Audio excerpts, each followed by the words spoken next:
menilai dari musibah, pasti itu kan kita terganggu dari segi mental, emosi. Ada Firman, ada Bapak Tony, saya Jody, kemudian juga para perwakilan korban di sini, ada ketua dari Pak Iban, ada Ibu Puri, kemudian juga ada Bu Diana, kemudian Bu Yudi dan Bu Niki. Ya, tentunya hari ini kita akan memberikan sebuah update perkembangan perkara. Kemudian juga kita akan menyampaikan hal apa saja yang sudah kita lakukan dalam memperjuangkan hak-hak dan pemulihan kepada para korban. Termasuk juga kita akan menyampaikan juga bahwa hal-hal ke depan yang akan kita lakukan. Yang pertama tentunya kami ingin menyampaikan bahwa 1 bulan ini kami sudah kemudian berkoordinasi dengan instansi mulai dari pihak Polda dan pembentuk laporan, kemudian PPATK dan pembentuk aset. Kemudian kami pun juga sudah mencoba untuk menjalin komunikasi dan juga bersama dengan Kejaksaan Tinggi. Termasuk juga kami juga sudah berkoordinasi dengan BPKN, Badan Perlindungan Konsumen Nasional, dan juga Kementerian Haji. Dan perlu kami sampaikan bahwa untuk Polda Metro Jaya bahwa kemarin kami sudah memberikan sebuah dokumen-dokumen gelombang keempat gitu ya, kurang lebih sampai dengan 1.300-an data. Dan per hari ini sudah ada yang berkuasa kepada kami itu adalah 1.430 korban yang masuk dalam kuasa kami. Total kerugian itu kurang lebih mencapai sekitar 6 miliar rupiah, kurang lebih seperti itu. Dan ini terus bertambah Bapak Ibu semuanya. Mengapa? Karena memang diprediksi itu kurang lebih mencapai 3.000 orang korban. Jadi kita baru mau masuk sampai dengan setengahnya, gitu ya. Jadi 1.430. Dan kemudian kami perlu sampaikan juga bahwa kami pun juga sudah berkoordinasi dengan pihak penyidik Polda Metro Jaya, gitu ya. Perlu dipahami bahwa saat ini tersangka itu baru 1 orang, yaitu adalah pihak Farhan selaku direktur. Dan kami pun juga sudah menanyakan perihal mengenai perkembangan apakah kemudian akan ada tersangka lainnya seperti itu. Saat ini dugaan buat kami itu adalah yang perlu kami terus bertanya itu adalah apakah kemudian komisaris yang sekaligus istrinya itu akan juga ditetapkan sebagai tersangka. Namun memang sampai dengan saat ini kami masih belum mendapatkan perkembangan laporan dari pihak Polda Metro Jaya. Namun berdasarkan informasi yang kami peroleh, kurang lebih sudah ada 4 kali pemeriksaan terhadap Ibu Nisa. Walaupun kemudian kami masih menghormati apakah kemudian pihak Nisa ini atau Ibu Nisa ini akan menjadi pihak yang ditahan dan tersangka juga atau tidak. Kemudian kami perlu sampaikan juga bahwa Polda kemarin pun juga sudah menyampaikan sudah terdapat kurang lebih di dalam RDP 3 miliar aset yang kemudian tidak bergerak tanah yang sudah ditemukan. Kemudian juga ada 7 miliar aset bergerak, gitu ya, 7 miliar. Dan kemudian juga per tanggal 7 Juni kemarin juga menyampaikan bahwa terdapat aset yang nilainya mungkin lumayan bahasanya yang berada di Semarang. Namun sampai dengan saat ini kami masih mencoba berkomunikasi untuk kemudian diketahui aset apa yang dimaksud tersebut, gitu. Dan semoga memang aset tersebut bisa setidak-tidaknya membantu mengurangi kerugian dari para jemaah atau syukur-syukur bisa memulihkan hak para jemaah. Dan kemudian juga kami perlu sampaikan bahwa kami pun juga sudah meminta kepada pihak penyidik dan juga melalui Polda Metro Jaya, direktur, dan juga kita sudah meminta kepada Kejaksaan Tinggi untuk permohonan restitusi. Jadi di dalam KUHP baru Bapak Ibu semuanya ada istilah bahwa pemulihan terhadap korban itu bisa dilakukan dan dimohonkan melalui penyidik dan juga melalui kejaksaan. Dan kami sudah mengajukan tersebut per tanggal 30 Juni kemarin.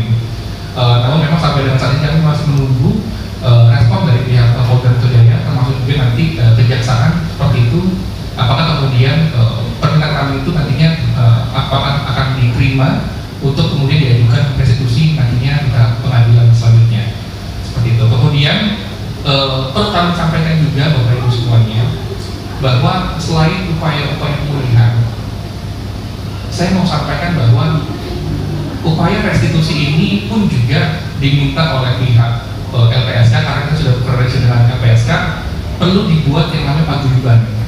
Sehingga kemudian pada akhirnya kami Leganes memfasilitasi Pak korban untuk membuat sebuah paguyuban yang bernama Pajaki. Nanti ketuanya adalah Ibu Uli, nanti Ibu Uli bisa menjelaskan mengenai paguyuban ini seperti apa.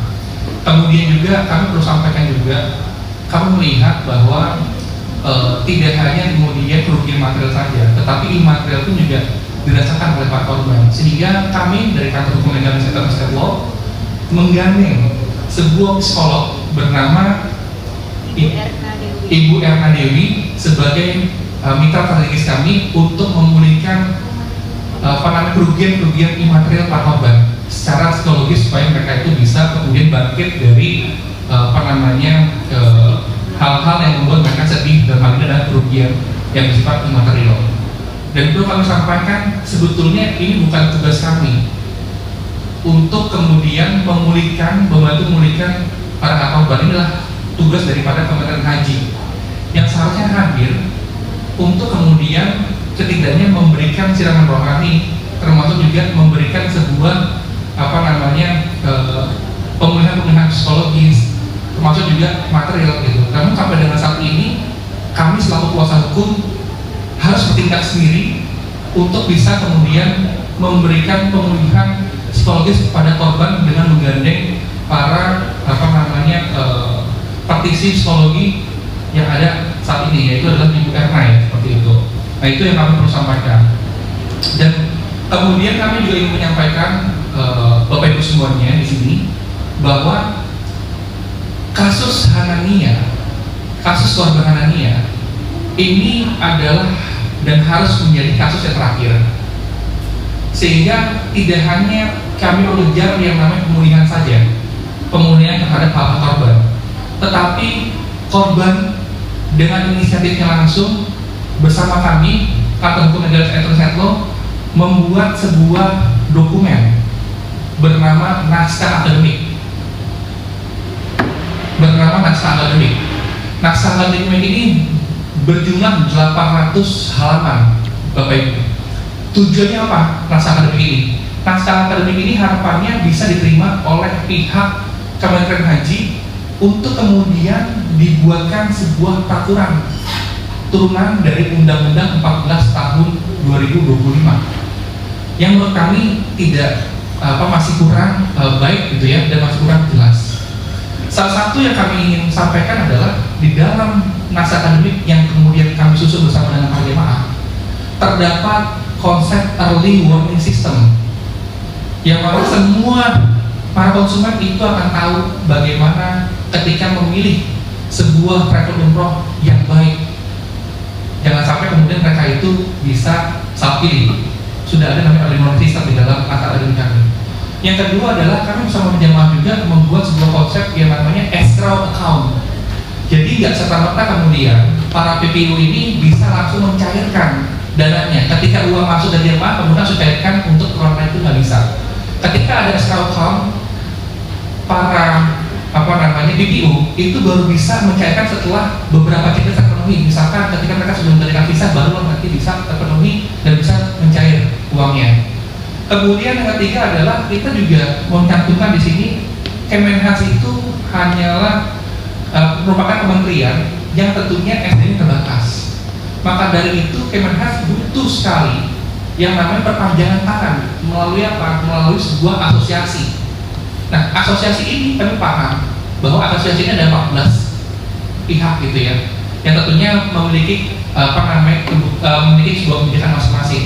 Maka dari itu supaya kemudian sinkron kita harus buatkan sebuah dewan kehormatan bersama dan dewan standar bersama supaya asosiasi ini bisa menjadi agen daripada Kementerian Haji untuk mengawasi ribuan PPU yang ada, dan semoga para calon jamaah yang ratusan ribu ini bisa terlindungi dan tidak terjadi masalah di kemudian hari. Ini salah satu yang kami usulkan. Nah, termasuk juga kami mengusulkan bahwa ada yang namanya dana cadangan yang nantinya harapannya dana cadangan itu bisa digunakan ketika terjadi masalah seperti ini, di luar dari bank garansi yang nanti kami juga minta untuk ditingkatkan, bukan hanya 200 juta untuk setiap orang itu yang bisa memiliki izin umroh, tetapi harus sesuai dengan konsumennya. Misalkan konsumennya itu ada 50 atau jamaah 50, maka bank garansinya itu juga disesuaikan dengan 50 supaya ketika terjadi permasalahan bank garansi itu bisa mencairkan, tidak seperti sekarang. Bayangkan 100 miliar rupiah ditaksir untuk korban anemia, tetapi bank garansi hanya 200 juta rupiah. Ini nggak sinkron. Maka dari itu kami sangat menuntut untuk kemudian naskah akademik ini bisa kemudian dipahami oleh Kementerian Haji dan Umroh. Dan ini untuk pertama kali sejarah di Indonesia bahwa korban membantu pemerintah untuk membuat naskah akademik dan membuat peraturan di Indonesia. Seperti itu mungkin dari saya. Mungkin dari Ibu Lin yang disampaikan. Kita berilah dari musibah, pasti itu kan kita terganggu dari segi mental, emosional, ada amarah, ada kecemasan. Banyak sekali teman-teman kami itu yang masih resah, nggak bisa tidur, mikirin bagaimana nasib kami, bagaimana kabarnya, kenapa saat ini cuma Farhan saja yang ditampilkan gitu, kenapa saat ini misalnya juga belum ditindak, kurang lebih seperti itu. Dan itu bila tidak dikelola dengan baik, itu akan sangat berdampak pada kehidupan kita sehari-hari. Kita jadi uring-uringan, kita jadi murung, dan yang terparahnya itu bisa mendapat dampak bagi fisik kami seperti itu. Mungkin saya tambahkan ya, itu terkadang kan kita melihatnya tidak bisa dalam kurun waktu yang pendek, karena kan kalau namanya secara psikologis itu akan dalam jangka waktu yang panjang. Mungkin yang paling pendek seperti ini, pada saat kita memutuskan umroh ini, negara Indonesia ini kan masih penuh dengan culture ya, gitu. Sudah ada yang melakukan tasyakuran, istilahnya seperti itu ya, tasyakuran, sudah mengundang orang banyak gitu, tapi kenyataannya tidak jadi berangkat. Bisa Bapak Ibu bayangkan bagaimana rasanya? Pertama, malu luar biasa, ya kan? Kedua, kehilangan uang, ya kan? Apakah nanti kemudian kita harus melihat bahwa tidak semua orang memiliki dana yang cukup untuk bisa berangkat. Ada yang Bapak Ibu harus mengumpulkan sampai beberapa tahun, seperti apa yang terjadi pada teman-teman kami, sampai 5 tahun. Mereka ini adalah cerita umroh pertamanya. Dan bagaimana kalau ini kemudian gagal seperti ini? Itu kan tekanan mentalnya kan jatuhnya luar biasa ya gitu. Dan kalau namanya secara psikologis, psikis itu pasti akan tidak serta-merta terlihat, walaupun misalnya orang punya kadang-kadang yang kena serangan jantung, tapi kan kita tidak bisa mengkorelasikannya secara langsung seperti itu gitu. Jadi memang ini adalah yang paling penting dalam arti begini, itu adalah yang tidak terlihat, tapi tidak terlihat itu secara berkelanjutan itu akan memberikan impact yang luar biasa. Seperti yang salah satunya adalah ketidakpercayaan kepada para travel. Nah, nanti apa yang akan terjadi? Akhirnya banyak yang mohon maaf umroh mandiri. Padahal pada saat melakukan umroh mandiri pun, apakah punya kesiapan mental? Apakah punya kesiapan ilmu yang cukup? Kita sudah tahu apa yang terjadi di Arab Saudi, banyak sekali kan. Kemudian karena keinginan kuat untuk berangkat, akhirnya segala cara dikeluarkan. Nah, ini juga akan merugikan banyak hal gitu loh. Jadi kita harus melihatnya secara luas ya, tidak hanya secara psikis, tapi banyak sekali yang nantinya jadi efek domino.